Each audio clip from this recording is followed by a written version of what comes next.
አጠቃላይ የተፈጸሙ የምርጫ አዋጅ ጥሰቶችን በሚመለከት ያው በጽሁፍ የቀረበ መግለጫ ስላለ መግለጫው በንባብ ይቀርባል። እዚህ መግለጫ የምንሰጥ እኔ ባንዲራ በላቸው የፓርቲው ጽሕፈት ቤት ኃላፊና የቁጫ ምርጫ ክልል የክልል ምክር ቤት እጩ ነኝ። የተከበሩ ረዳት ፕሮፌሰር ገደቡ በፌዴራል ሕዝብ ተወካዮች ምክር ቤት የቁጫ ምርጫ ክልል ሕዝብ ተወካይና የፓርቲያችን ፕሬዝዳንት ናቸው። እንዲሁም በዘንድሮ ምርጫም ለፌዴራል ሕዝብ ተወካዮች ምክር ቤት እጩ ናቸው ማለት ነው። ስለዚህ ቀጥታ ማለት የሚገባው ነገር እሳቸው ሃይላይት ካሉ በኋላ ከናንተ ጋር በሚነሱ ጉዳዮች እንገናኛለን። አመሰግናለሁ። እሺ፣ እጅግ አድርገን እናመሰግናለን። እንኳን በሰላም መጣችሁልን። ባለፈው ያው ከምርጫው በፊት አንድ ቀን ወይ ሁለት ቀደም ብለን የምርጫ ሂደቱ እንደተደነቃቀፈ የአጭር ጊዜ ሳይሆን በ5 ዓመታት ውስጥ ፓርቲያችንን ቁደፓን የምርጫ ክልሉ ህዝብ ስለመረጠ የተመረጡ የህዝብ ተወካዮችም ሆነ አጠቃላይ ፓርቲ አመራሮች መራጩ ህዝብ በመከራ ውስጥ በመቆየታቸው የሀገራችንን ዲሞክራሲያዊ ስርዓት ግንባታን ለማሳለጥ ብለን ድቅድቅ ጨለማ ቢሆንም በምርጫ ውስጥ እንደገባን ገልጸን ነበር። በዛ ድቅድቅ ጨለማ ውስጥ ገብተንም ሂደቱ እንዲታረም እንዲስተካከል ህግ በሚፈቅደው መሰረት ከሚመለከታቸው አካላት ጋር ስንሰራ ነበር። ያም ያው ሳይሳካልን ቀርቷል። እኛም ቅድም እንደተገለጸው እጩዎች ነን። አካባቢውን መርገጥ አልቻልንም። እኛን ማስተዋወቅ፣ ማኒፌስቶ፣ ሌሎች ነገሮችን ማድረግ አልቻልንም። ያ ባልሆነበትም ምርጫው እንዲካሄድ ተደርጓል። የምርጫ ውጤት ጥሩ ውጤት ነው የሚባለው በዋናነት በምርጫ ጉዳይ ሂደት ነው። ሂደቱ ጤነኛ ካልሆነ፣ ሂደቱ ዲሞክራሲያዊ፣ አሳታፊ፣ ገለልተኛ፣ ነፃ፣ ፍትሃዊ ካልሆነ የሚወጣው ውጤት ደግሞ በጭራሽ የተለየ መልክ ሊኖረው አይችልም በሚል ባለፈውም ጠቆም አድርገናል። አሁን እንግዲህ የሰጉት ይደርሳል አይነት ሆኗል። የጠሉት ይወርሳል መሰለኝ። እንደዛ አይነት ነገር ስለሆነ እንግዲህ ያንን በተመለከተ አስቸኳይ መግለጫ ለማዘጋጀት ተገደናል። ይህንንም የተዘጋጀውን መግለጫ በጽሁፍ በንባብ አጠር አድርጌ አቀርባለሁ። አመሰግናለሁ። በቁጫ ምርጫ ክልል የተጭበረበረውን የ7ኛው ሀገራዊ ምርጫን በተመለከተ ከቁጫ ሕዝብ ዲሞክራሲያዊ ፓርቲ ቁደፓ የተሰጠ አስቸኳይ መግለጫ።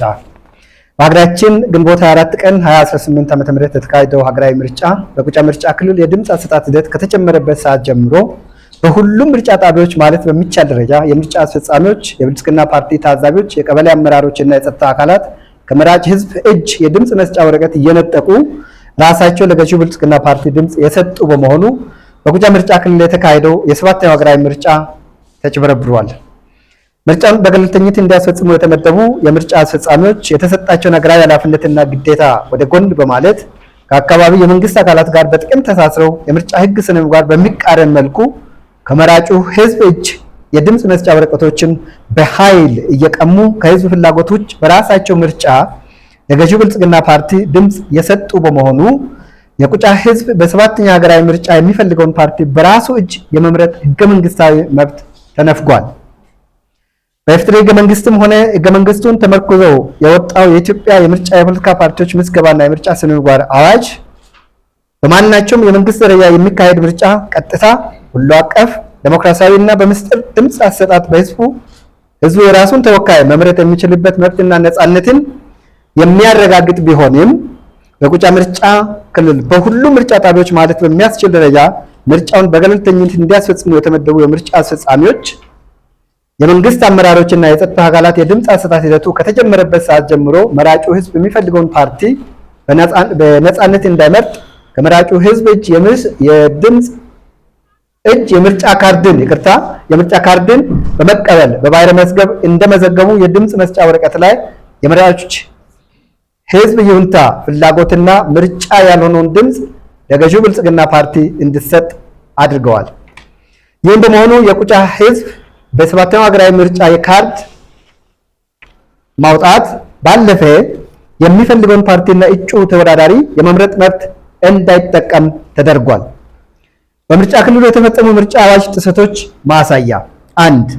በድምፅ አሰጣጥ ሂደት ላይ ጣልቃ የመግባት ከመራጩ ህዝብ እጅ የድምፅ መስጫ ወረቀት መንጠቅና የምርጫ ምስጢራዊነትን ባልጠበቀ አኳኋን መራጩ ህዝብ የሚፈልገውን ፓርቲ እንዳይመርጥና ያልፈለገውን ፓርቲ ተገዶ እንዲመርጥ ማድረግ። 2. ምርጫ አስፈጻሚዎች ከመራጩ ህዝብ ያለ ፍላጎቱ የድምፅ መስጫ ወረቀት እየነጠቁ በመውሰድ ራሳቸው ለገዢው ፓርቲ ድምፅ መስጠት። 3. በመራጮች አጠገብ ቆመው ለቁደፓ ፓርቲና እጩዎች ድምፅ የሚሰጡ መራጮችን መስደብ፣ ማንጓጠጥና የመምረጥ መብትን በማደናቀፍ ለቁደፓ ድምፅ እንዳይሰጥ ማድረግ። 4. በከፍተኛ ትንቅንቅ ውስጥ ሆነው ለፓርቲያችን ድምፅ ከሚሰጡ መራጮች እጅ የድምፅ መስጫ ወረቀትን በመንጠቅ በድምፅ መስጫ ሳጥን ውስጥ እንዳይከቱ ማድረግ። መራጮች የሰጡትን የድምፅ መስጫ ወረቀት ገልጠው በማየት ቁደፓን የመረጡ መራጮች ስም ዝርዝርን መዝግቦ መያዝና ለጸጥታ አካላት አሳልፎ መስጠት። በምርጫ 6 በምርጫ ጣቢያው ለቁደፓ ድምፅ የሰጡ መራጮች ላይ አካላዊ ጥቃት እንዲፈጸም ተደርጓል እና 7 በቀሪዎቹ መራጮች ላይ ዛቻና ማስፈራራት እየተፈጸመ ይገኛል።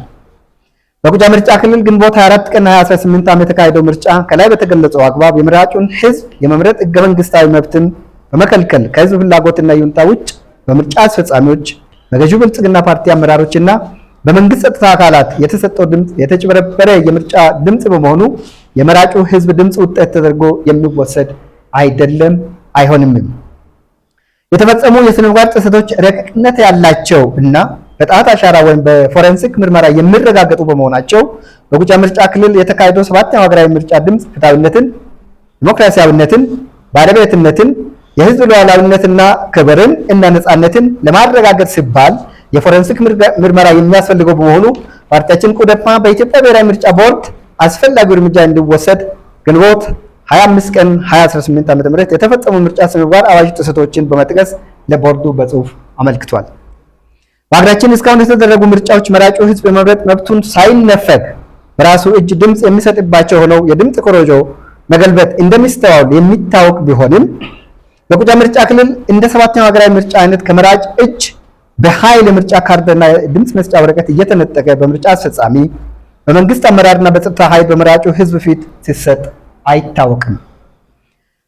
በቁጫ ምርጫ ክልል የድምፅ አሰጣጥ ስነ ስርዓቱ ከተጀመረበት ሰዓት ጀምሮ ከመራጩ ህዝብ እጅ የድምፅ መስጫ ወረቀት እየተነጠቀ ምርጫውን በፍትሃዊነትና ገለልተኝነት እንዲያስፈጽሙ በተመደቡ አስፈጻሚዎች፣ በገዢው ብልጽግና ፓርቲ አመራሮች እና የጸጥታ አካላት በህገወጥነት የተሰጠው የምርጫ ድምፅ የህዝብ ምርጫ ድምፅ ተደርጎ የሚወሰድ ባለመሆኑ በቁጫ ምርጫ ክልል በሁሉም ምርጫ ጣቢያዎች በሚባል ደረጃ የተጭበረበረው ምርጫ በተገቢው አካል የፎረንሲክ ምርመራ ተደርጎ እስኪረጋገጥ ድረስ በሁሉም ምርጫ ጣቢያዎች የምርጫ ድምፅ የመራጩን ህዝብ የፖለቲካ መብትና ነፃነት ጥቅምና ክብር የሚነካ በመሆኑ ግንቦት 24 ቀን 2018 ዓ.ም በቁጫ ምርጫ ክልል የተካሄደው የ7ኛው ሀገራዊ ምርጫ ድምፅ የምርጫ ክልሉ ህዝብ ድምፅ ተደርጎ የሚወሰድበት ህጋዊ አመክኖ የለውም። በመሆኑም ከመራጩ ህዝብ ፍላጎትና ይሁንታ ውጭ የተሰጠው ድምፅ የቁጫ ምርጫ ክልል ህዝብ የምርጫ ድምፅ ተብሎ እንዳይቆጠርና እንዳይገለጽ በአሁኑ ሰዓት ፓርቲያችን ህጋዊ አቤቱታውን ለሚመለከታቸው አካላት ሁሉ በወቅቱ ማቅረቡን ለምርጫ ክልሉ ህዝብና ለመላው የሀገራችን ህዝብና መንግስት ይፋ ማድረግ አስፈላጊ ሆኖ በመገኘቱ ይህን አስቸኳይ መግለጫ ለመስጠት ተገዷል። ካርድና የድምፅ መስጫ ወረቀት በመንጠቅ ለአንድ ፓርቲ ድምፅ የሰጡ የምርጫ አስፈጻሚዎች በህግ እንዲጠየቁና የተጭበረበረው የህዝብ ድምፅ እንዲሰረዝ ማድረግ የህዝባችን ክብርና ልዕልና ለማስጠበቅ እንደ ሁልጊዜው በሰላማዊ መንገድ ለሚመለከተው አካል አቤቱታ የማቅረብ የማስረዳትና የማሳመን ስራዎችን መስራቱን ፓርቲያችን በአንክሮ የሚቀጥል መሆኑን ለምርጫ ክልሉ ህዝብ በአክብሮት ይገልጻል። ምርጫ የህዝብ ነፃ ፍላጎትና ይሁንታ የሚለካበት የዲሞክራሲ ሂደት በመሆኑ የቁጫ ህዝብ የመምረጥ ህገ መንግስታዊ መብቱን እንዲነፈግ ተደርጎ በህገወጥ መንገድ በተሰጠ የምርጫ ድምፅና ህዝብ በራሱ ነፃ ፍላጎቱ ያልመረጠው አካል የጸረ ዲሞክራሲ ኃይል ተደርጎ ከመቆጠር ውጭ የህዝብ ተመራጭ ተደርጎ የሚሰጠው እውቅናም አይኖርም። በመጨረሻም መላው የቁጫ ህዝብ በዚሁ ትንቅንቅ ውስጥ ሆኖም ቢሆን የተፈጸሙ የምርጫ ስነ ምግባር አዋጅ ጥሰቶችን በተለያዩ የመረጃ አማራጮች በነፃ የስልክ መስመሮች ለኢትዮጵያ ብሔራዊ ምርጫ ቦርድ፣ ለኢትዮጵያ ሰብአዊ መብት ኮሚሽን እና መብቶች ኮሚሽን እና ሌሎች ተቋማት በማሳወቅ መብቱን ለማስጠበቅ ያደረገው ታሪካዊ ገድል እጅግ የሚደነቅ ለዲሞክራሲ ግንባታና ለሀገር ፍቅር የተከፈለ መስዋዕትነት በመሆኑ መላው የቁጫ ህዝብ በ7ኛው ሀገራዊ ምርጫ ቁደፓን ለመምረጥ ላሳየው መነሳሳትና ለከፈለው ሁሉ አቀፍ መስዋዕትነት ሁሉ ፓርቲያችን ቁደፓ ለመላው ምርጫ ክልሉ ህዝብ ከልብ የመነጨ ታላቅ ምስጋና፣ አድናቆትና ክብር ይሰጣል ይችላልም። በቁጫ ምርጫ ክልል በ7ኛው ሀገራዊ ምርጫ የተሰጠው ድምፅ የህዝብ እውነተኛ የምርጫ ድምፅ ባለመሆኑ የቁጫ ህዝብ የመምረጥ ህገ መንግስታዊ መብትና ነፃነት እስኪረጋገጥ ድረስ ቁደፓ አስፈላጊውን ሰላማዊና ህጋዊ መንገድን ተከትሎ ዘውትር እንደሚታገል ለምርጫ ክልሉ ህዝብ ያረጋግጣል።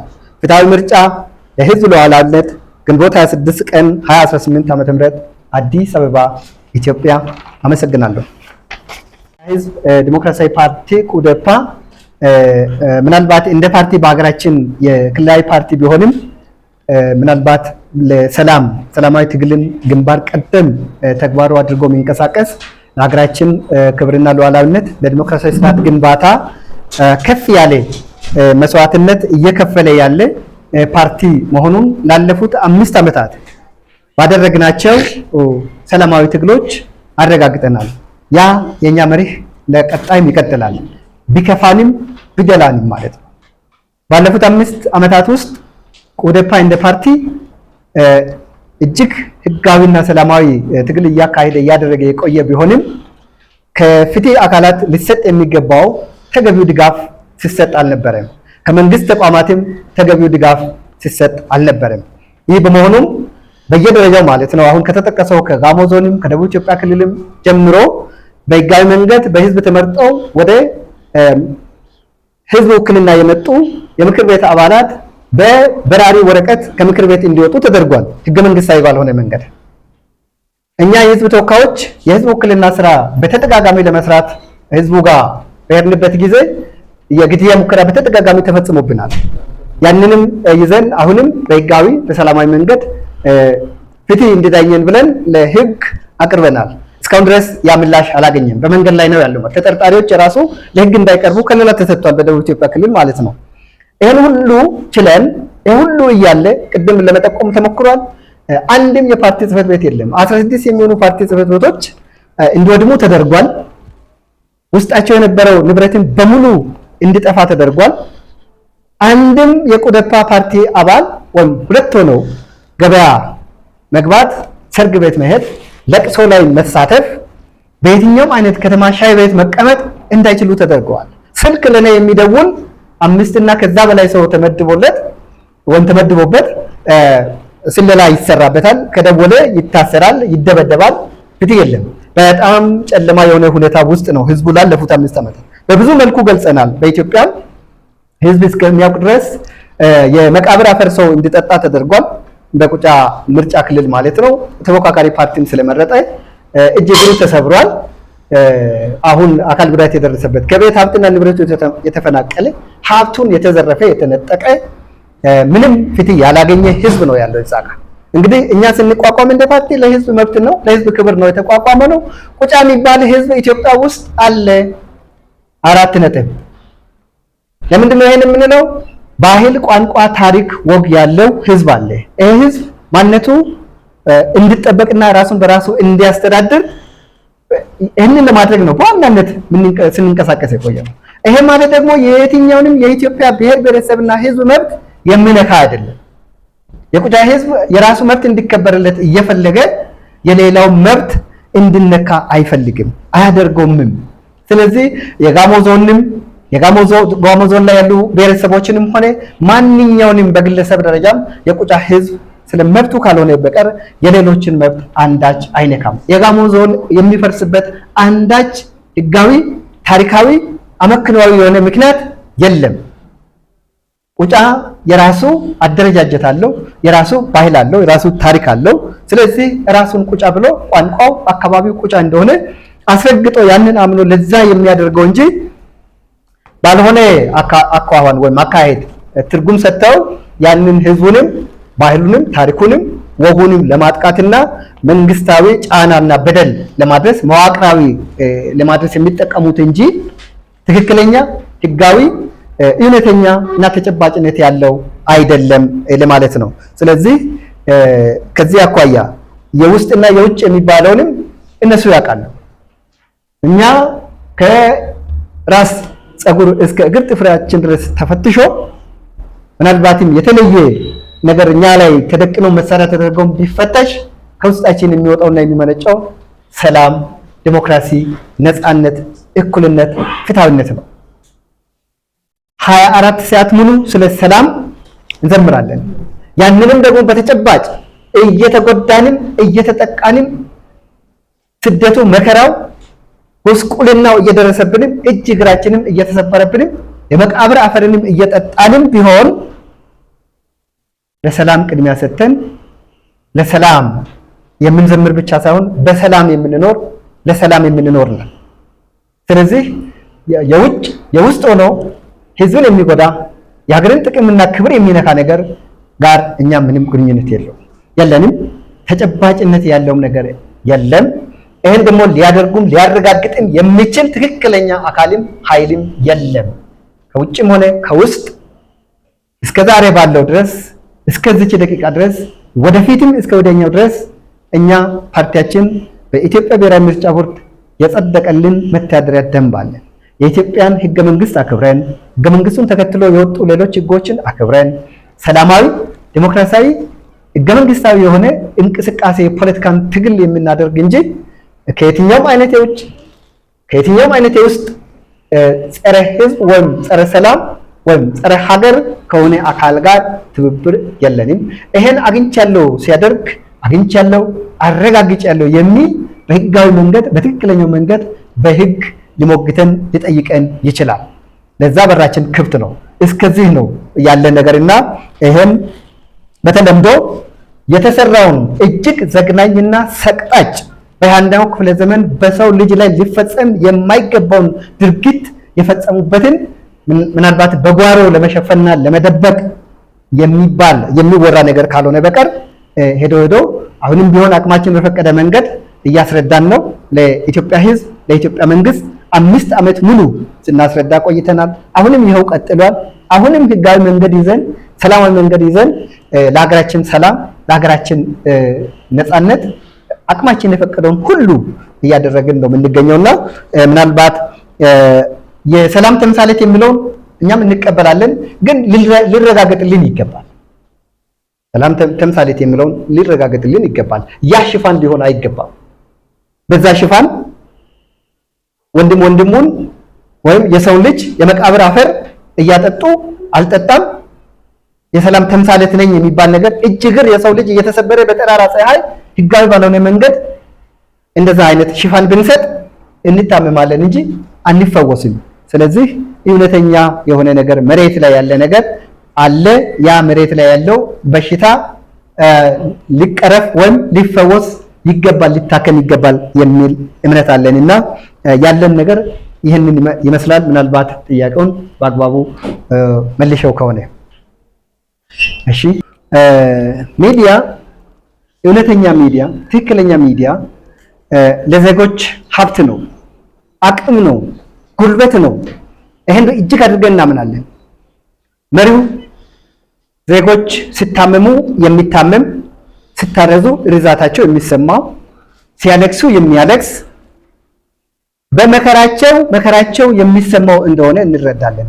በበለጸገውና በሰለጠነው ዓለም ሚዲያ አራተኛው የመንግስት አካል ተደርጎ ይወሰዳል። አቅም ስላለው ማለት ነው። ሁኔታዎችን ሊያስቀይር የሚችል ጉልበት እንዳለው ይህን እኛም እናምናለን። የሀገራችን ዲሞክራሲያዊ ስርዓት ግንባታችን ገና ነው፣ እየዳበረ ሲሄድ እኛም በዛ ልክ የሚሄደውን ነገር እናገኛለን። ነገር ግን አሁን ባለንበት እኛ አቤቱታውን ህጉ ለሚፈቅደው አካል ለሚመለከተው አካል ሁሉ የዛሬውን ብቻ ሳይሆን ቀደም ባሉት ጊዜያትም የተፈጠሩ ችግሮችን እንደውም ለመጠቆም ያክል የኢትዮጵያ ሰላም ሚኒስቴር በሰላም ዙሪያ አስፍቶ ይሰራል።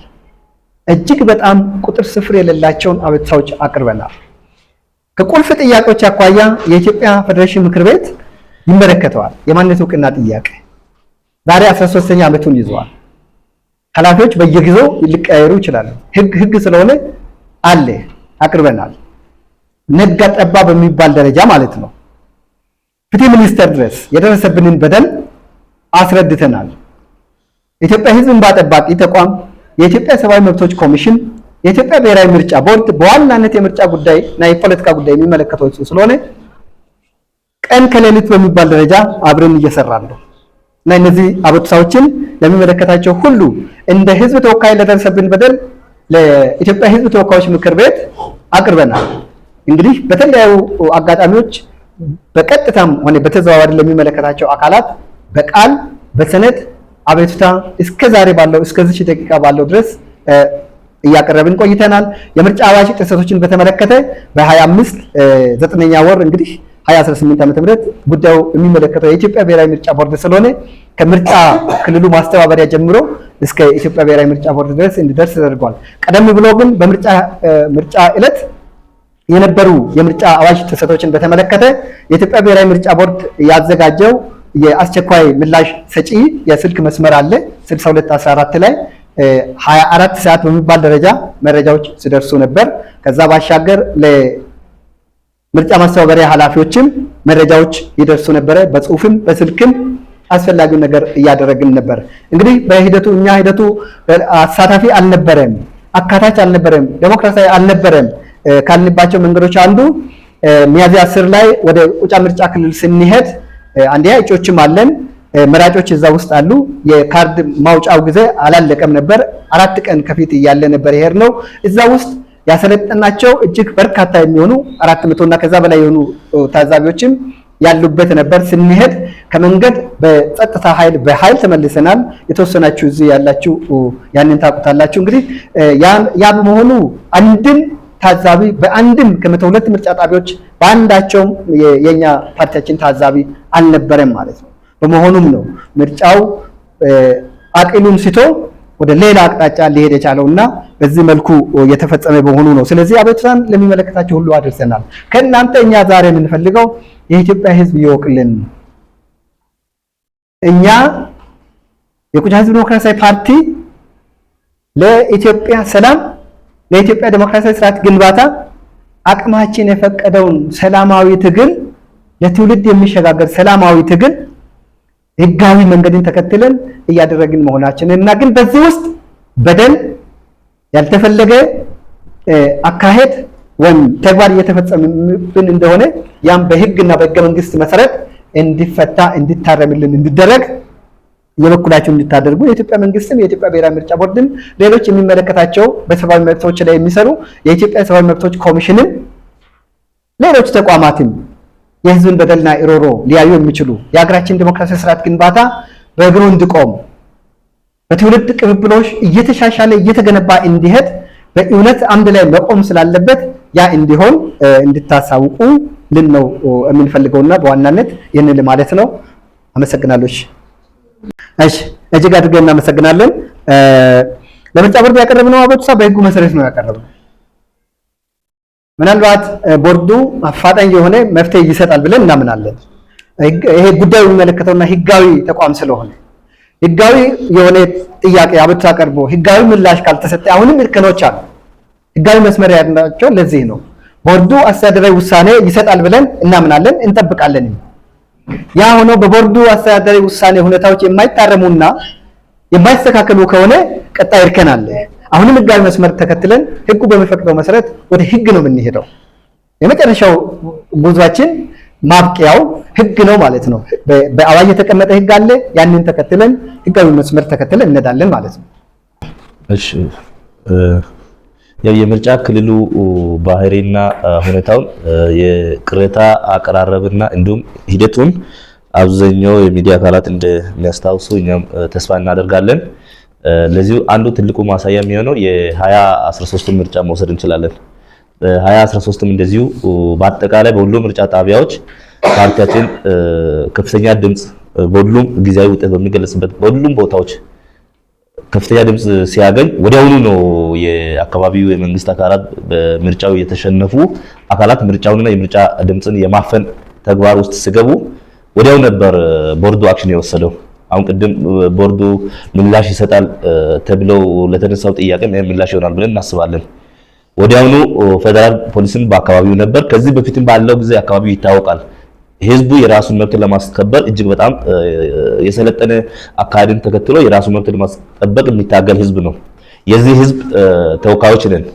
በዚህ ሂደት ለአጠቃላይ ለሀገሪቱም ለደህንነትና ለጸጥታ አካላትም መረጃው ነበራቸው እና ያን ምርጫው ውስጥ ሲገባም ቀይ እንትን የተሰጠበት አካባቢ ነበር። ቁጫ ምርጫ ተብሎ ማለት የምርጫ ስነ ምግባር አዋጅ ጥሰት ይፈጸማል ተብሎ የተገመተበት አካባቢ ነበርና ወዲያውኑ እዛ የነበሩ በወቅቱ የተሻለ ዲሞክራሲ እንቅስቃሴ ነበረን።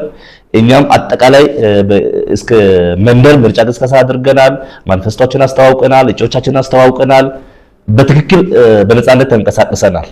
በዛ ሂደት በወቅቱ የነበሩ ጸጥታ አካላትም የሲቪክ ማህበር ታዛቢዎችም በገለልተኛነት ሂደቱን መርተዋል። ዘንድሮ እዛ አካባቢ የተሰማሩ ሲቪክ ማህበራት ገለልተኛ ያልነበሩ አጠቃላይ በሲቪክ ማህበራት ስም ምርጫ ታዛቢ ነው ተብሎ የተንቀሳቀሱ ሁሉ የብልጽግና ፓርቲ የአካባቢ ብልጽግና ፓርቲ አባላት እና እዛው የነበሩት አካላት ናቸው። ይሄን ሂደት ቀድመን ብለንም ለቦርዱ እያሳወቅን ነበርን።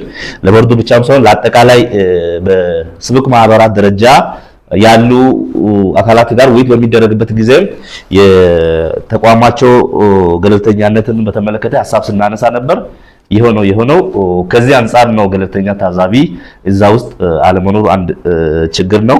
ሁለተኛ አስረጂ ማስረጃዎች ምን አላቸው የሚለው ወይም በምን ያህል ቁጥር ምርጫ ጣቢያ ነው የሚለው በሁሉም ምርጫ ጣቢያ ማለት በሚቻል ደረጃ ላይ ነው። አሁን ከሚለጠፉ ውጤቶችም ያንም ያየሰውም መለየት ይችላል። ህዝብ እየሰጠ ባለበት ጊዜ ጸጥታ ኃይል ገብቶ እዛ ድብደባ ፈጽሟል። እነዚህ የተደበደቡ ለስደት የወጡ አሉ። የኛ አባላት ከአካባቢው የወጡ አሉ። እነዚህ ማስረጃዎች ናቸው። ሁለተኛ ገና ሲጀምርም ጭምር ነው። ገና ህዝብ እየሄደ ጸጥታ ኃይሉ ፍተሻ ጀምሯል።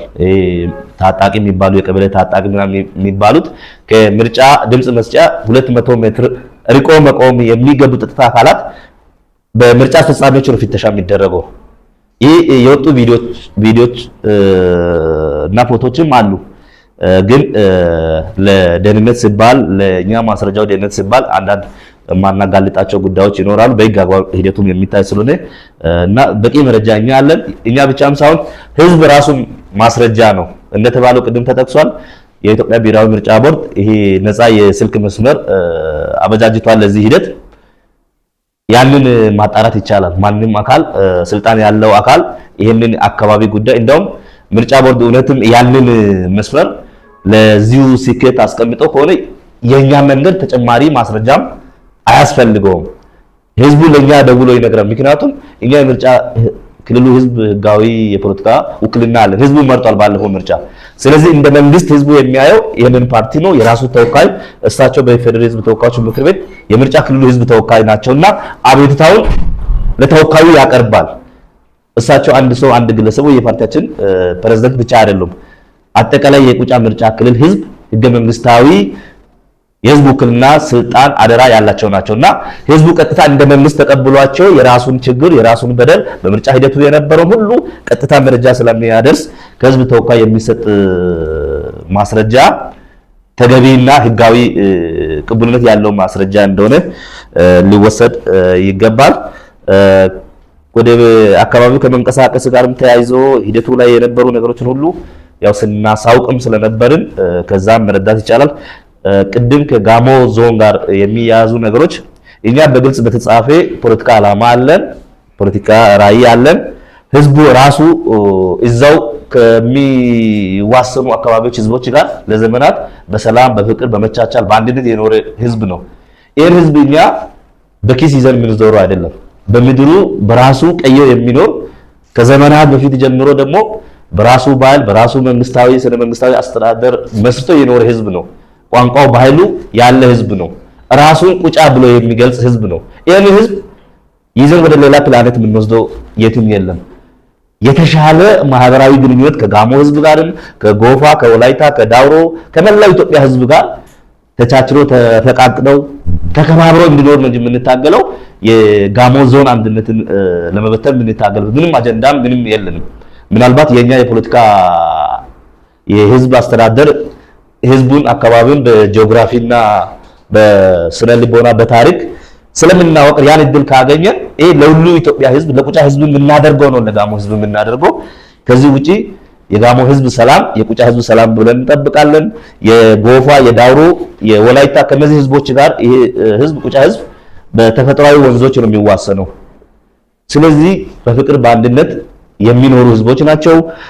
አንዳንድ የዚህ አሁን የፖለቲካ ጥቅምን ያው አካባቢው በተፈጥሮም በተለያየ ነገርም በርካታ መቀራመት የሚያስችሉ ሀብቶች ስላሉ ያንን መቀራመት የሚፈልጉ ኃይሎች የህዝቡን ታሪክ የህዝቡን ስለልቦና እና አጠቃላይ መልክዓ ምድሩን በራሳቸው የመዋጥ ዓላማ ያላቸው ሰዎች አጀንዳ እንጂ የጋሞ ህዝብ ያውቃል። የቁጫን ህዝብ ማንነት እውቅና ቀድሞ ህዝቡ ማህበረሰቡ ሰጥቶ ነው ያለውና ከሁለቱ ህዝቦች መካከል ላይ ሆኖ ግን ህዝብን በማጋጨት ስልጣናቸውን ማስቀጠል የሚፈልጉ አካላት የሚያነሱት ሀሳብ ስለሆነ ይሄ በተለያየ መንገድ እኛ ስናሳውቅ ስንገልጽ የነበረው ነገር ስለሆነ ለዛሬው ዋና ዓላማችን በየ5 ዓመት አንዴ በሚመጣው ምርጫ ህዝብ በቀጥታ በራሱ እጅ የራሱን ውሳኔ የመወሰን ህገ መንግስታዊ መብቱን የተነጠቀው የቁጫ ህዝብ እኛ የኛን ፓርቲ ብቻ ይምረጥ የሚል እምነት የለንም። ህዝብን በዛ ልክ ስናሰለጥንም ፖለቲካ ዓላማውንም ስናስረዳም ከኛ የተሻለ ዓላማ ያለ ትውልድ ነገም እንደሚፈጥርም ዛሬም እንዳለ እናምናለን። ከወደደና ከፈቀደ በራሱ ይሁንታ እንዲመርጥና እኛም ደግሞ ህዝብ እስከመረጠን ድረስ የሚያስከፍለውን ዋጋ ሁሉ ከፍለንም የዚህ ህዝብ ድምጽ ለማስጠበቅ የዚህ ህዝብ ጥያቄ ለማስመለስ ከሌላው ኢትዮጵያ ህዝብ ጋር ተከብሮ በእኩልነት እንዲኖር እንጂ የምንታገለው እኛ ብቻችን ነን ለዚህ ህዝብ የመጨረሻ ጠበቃ ብለን ራሳችንም በዚህ ልክ አንፈርጅም። ነገር ግን ህዝቡ የሀገሪቱ ህገ መንግስቱን ተመርኩዞ የወጡ የምርጫ አዋጆች ተጠቃሚ የሚያደርጉስ ዴሞክራሲያዊ፣ ህጋዊ፣ ሰላማዊ፣ ፍትሃዊ እና በእኩልነት የመተዳደር መብትን እንዲጠቀም ብቻ ነው ዓላማችን። ያንን የሚያዛንፍ የምርጫ ሂደት በመፈጠሩ ተገቢው መረጃዎችን አደራጅተናል። ከምርጫ ክልሉ ጀምረን ነው አቤታችንን ያቀረብነው። የምርጫ ክልሉ አቤቱታ እንደተባለው ከአብዛኛው መራጭ ህዝብ ይሄ ምርጫ ካርድ እየተነጠቀ ድምጽ መስጫ ወረቀት እየተነጠቀ የተፈጸመው በጥቂት እዛ ታዛቢና ምርጫውን ለማስፈጸም በተወከሉ ወይም ቦርዱ አምነው በቀጠራቸው አካላት የተፈጸመ ስለሆነ ይሄ የሚጣራው በፎረንሲክ ምርመራ ነው። ህዝቡ ከኔ እጅ አልጣልኩ የሚል ህዝብ አለ። እሱን አቅርበን በተለያየ መንገድ ደግሞ እኛን በፍክቸርም የደረሱ መረጃዎችን አቅርበን እውነታው እንዲረጋገጥ እናደርጋለን። ነገር ግን አሁን ባለው ሁኔታ ይሄ ምርጫ ውጤት ህዝቡ በገዛ ፍቃዱ ያልመረጠ ምርጫ ውጤት የህዝብ ምርጫ ውጤት ተደርጎ ሊቆጠርም ሊገለጽም የማይገባ መሆኑን ለህዝቡም ለሚመለከተው አካል አቅርበናል። ሂደቱ በጣም ረቂቅና በፎረንሲክ ምርመራ የሚረጋገጥም ስለሆነ የምርጫ ቁሳቁሶች ሁሉ ተሰብስቦ በስልጣን ባለው አካል እንዲመረመሩም ይህንን ጥያቄ ለሚመለከታቸው አቅርበናል። ህዝብ አሁን በጣም በቁጣ ላይ ነው ያለው። ከማግስቱም ጀምሮ ቁዴፓን መርጣር የሚባሉ ወገኖችን ወይም የኛ አካላትን እያሳደዷቸው ከአካባቢው እየተሰደዱ ያሉበት ሁኔታ አለ። አጎራባች ዞኖች ጋር እየተጠለሉ ያሉበት ሁኔታ አለ። እነዚህ ሰዎች በህይወት ያሉ ናቸው፣ ከአካባቢው የተሰደዱ ናቸው። አሁንም ዛቻው፣ ፉከራው እናጠፋለን ቀጥሎ ስላለ አንደኛ ዋናው ዓላማችን መንግስትም ለአካባቢው ትኩረት ሰጥቶ ግጭት እንዳይፈጠርም ህዝቡ ላይ የከፋ በደልም ከዚህ በላይ ህዝቡ በደሉን የሚሸክምበት ያው ህዝብ ትዕግስት ልክ አለው። ህዝቡ ወደ ቁጣ እያመራ ነው፣ ወጣቱም ወደ ቁጣ እያመራ ነውና የነበረው ሂደት ያንን ህዝብንም ለማረጋጋት በሰብአዊ መብት ተቋማት የሚሰሩ በጸጥታ አካላት የሚሰሩ አካላት ለአካባቢው ትኩረት እንዲሰጡም ጭምር የታሰበ መግለጫ መሆኑን እንድትይዙ ነው። አመሰግናለሁ። ከጣለ ህዝብ ላይ አልጣልኩም ካለ ከዚህ በላይ መጨበርበር ከየት ይመጣል? መጨበርበር ማለት እኮ ለአንድ አካል ድምጽ እንዲሰጥ ምስጢራዊነቱን አልጠበቀም። ጥቂት በራሳቸው ፍላጎት መርጦ አንሰጥም ብሎ ታግለው የመረጡትን ወደ ድምጽ መስጫ ወረቀት ሳጥን ውስጥ ወረቀቱን እንዳይከቱ ተደርጓል። ያ ለምንድን ነው? የተሰጠ ተልዕኮ አለ፣ ያን ለመፈጸም ነው። መጨበርበር ከዚህ ሌላ የምርጫ መጨበርበር መገለጫ የለውም። ታዛቢዎቻችን አሰልጥነን ያው ሚዲያ አካላት ነበሩ፣ ከኛ ህዝብ በርካታ አሉ። ይዘናቸው በምንሄድበት ጊዜ ከወላይታ ድንበር ወደ ቁጫ ድንበር ስንሻገር የበታጠቁ የመንግስት አካላት ታግተን የግድያ ሙከራ ሁሉ ተፈጽሞ ተመልሰናል። እነኛ ታዛቢዎች እኛ ወስደን አሰልጥነን ነው የምንወስዳቸው። እዛው ትምህርት ለመስጠት በየትውልድ ቀያቸው የምርጫ ካርድ እንዲወስዱም ጭምር ነበር ይዘናቸው እንሄደው። ስለዚህ ታዛቢ እንኳን ታዛቢ ራሳችን ለማስተዋወቅ የድምጽ መስጫ ካርድ ለመውሰድ ለማውጣት እንሄድበትን መብት ሁሉ ተከልክለናል። በዚህ ሂደት ነው ይሄ ምርጫ የተደረገው።